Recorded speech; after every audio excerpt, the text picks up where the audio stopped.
It was supposed to be a normal day at the park, a warm afternoon filled with laughter, kids chasing each other, and parents enjoying the sun.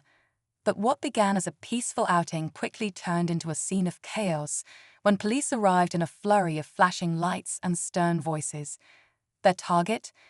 A young black woman sitting calmly on a bench, watching over two smiling, playful children. Whispers started spreading. Is she kidnapping them? Do those kids even belong to her? Without warning, officers moved in. The woman, shocked and confused, was handcuffed on the spot. Her protests went unheard as a crowd gathered, phones recording the confrontation. Onlookers were quick to assume the worst based on appearances alone, fueled by biases they didn't even realize they had. But the truth they were about to uncover would leave everyone stunned. This wasn't a case of kidnapping. It was something far more complicated and eye-opening, an unexpected twist that would challenge deeply rooted assumptions about race, family, and the stories we think we understand at first glance. What happened next changed everything. Stay with us to find out who she really was, and why this story holds a powerful message for us all. The woman's heart raced as the cuffs tightened around her wrists. The children, wide-eyed and confused, began to cry, calling out for her by name. Miss Naomi. Their pleas seemed to fall on deaf ears. The officers, firmly gripping her arms, were focused on one thing: removing what they believed was a dangerous threat. People in the crowd whispered harsh judgments. She's probably a thief. What kind of person kidnaps kids in broad daylight? The assumptions hung heavy in the air. But Naomi kept calm, refusing to let anger take over. Please, he said, her voice steady but pleading. There's been a misunderstanding. An older woman in a sun hat stepped forward, clutching her phone. I knew something wasn't right. I called 911 when I saw her with those kids. They don't even look like her, she declared, as if her assumptions justified the chaos. What no one bothered to ask was how Naomi knew the children or why they clung to her with so much trust. The officers didn't check her identification, nor did they listen to her explanations. Instead, they let prejudice guide their actions. But Naomi wasn't just any nanny. The truth about her connection to the children, and the powerful story behind it, was about to change everything. As the police led Naomi toward the patrol car, one of the children broke free from a nearby officer's grasp and ran after her, tears streaming down his face. Don't take her. She didn't do anything wrong. He sobbed, clutching at her arm. His sister followed, her tiny hands gripping Naomi's sleeve with fierce determination. The officers hesitated for a moment, exchanging uncertain glances. Something didn't add up. If she was truly a kidnapper, why were the children so desperate to stay with her? Still, one of them kept a firm hold on Naomi, unmoved by the emotional display. It's for their safety, he muttered. Meanwhile, a man in a tailored suit pushed his way through the crowd, his eyes filled with urgency and fear. What's going on here? He demanded. The officers turned, recognizing the voice of authority. He was the children's father, his face pale with worry. As he approached, confusion swept over him. He didn't rush to Naomi's defense, but his eyes softened when he saw the kids clinging to her. Naomi, he whispered, the pieces slowly falling into place.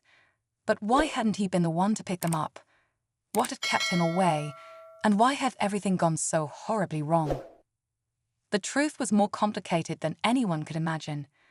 The crowd watched in silence as the man knelt down, his eyes scanning his children's tear-streaked faces before settling on Naomi. Confusion twisted his expression, but there was something else, an unspoken weight in his gaze. Officer, please, he said, his voice low but urgent. There's been a mistake. The lead officer frowned. Are you saying you know her? Yes, the man replied firmly. She's our nanny. The crowd gasped. Whispers of disbelief rippled through the park. The older woman who had called the police furrowed her brow, her sense of righteous certainty slipping away. But she's black, she stammered, and they're white. Naomi finished, her eyes locked on the woman. Yes, I'm aware. Her calm, measured tone cut through the tension like a blade, but inside, her heart was pounding. She knew too well the assumptions people made and the damage they caused. One of the younger officers shifted uncomfortably, loosening his grip on Naomi. "Why didn't you tell us?" "I tried," she said quietly, her voice steady but tinged with exhaustion. "You didn't listen." But something deeper lingered beneath the surface, a truth even the father hadn't fully grasped. The story behind Naomi's role in their lives would soon turn every assumption upside down. As the officers began to loosen Naomi's handcuffs, the father turned to the police, his frustration simmering just below the surface. "You didn't even ask for identification. You didn't check the facts before jumping to conclusions," he said, his voice sharp. The lead officer offered a curt apology, but the damage had been done. Naomi rubbed her wrists, the red marks a painful reminder of what had just happened.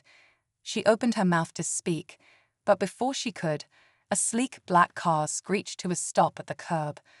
A woman in designer sunglasses stepped out, her heels clicking against the pavement as she marched toward them.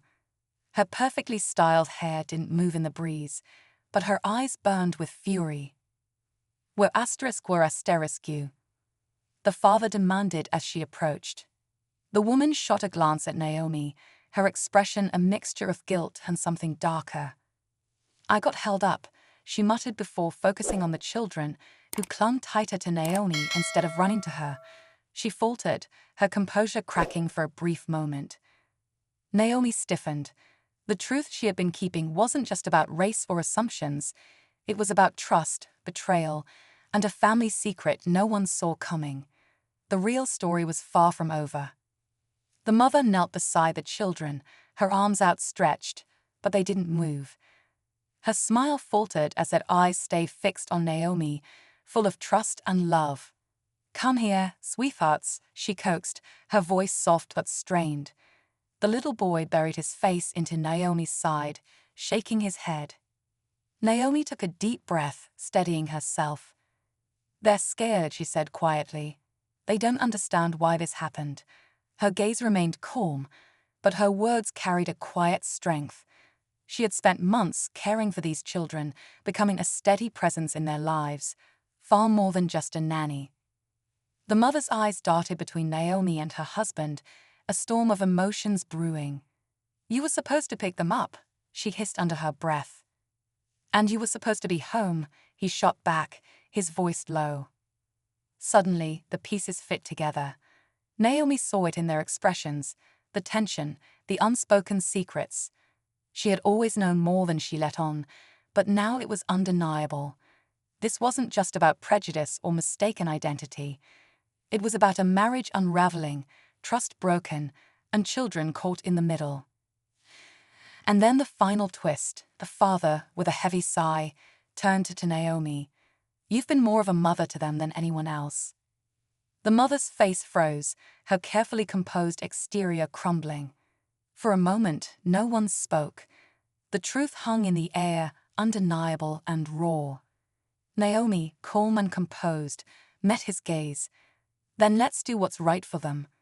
The story had reached its turning point, but it wasn't just about one woman or one mistake. It was a lesson in love, trust, and the danger of judging a story before knowing the truth. The air seemed to still as everyone absorbed the weight of the father's words. The mother blinked rapidly, trying to compose herself, but the truth had already shattered the illusion. She reached for her children again, this time with trembling hands. They glanced up at her, unsure, before turning back to Naomi. The officers, now silent, watched awkwardly. One cleared his throat. "We'll be going," he murmured, stepping away, but the moment had already left its mark. Apologies would not erase what had happened. Naomi knelt down to the children's level.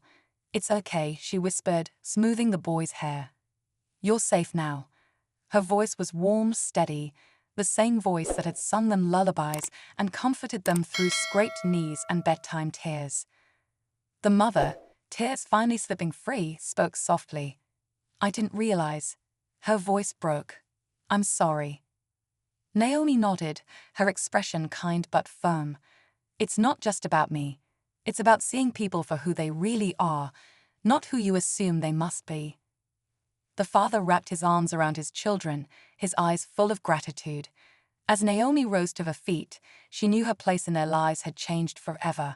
But her story, and the lessons it carried, would linger long after the day ended.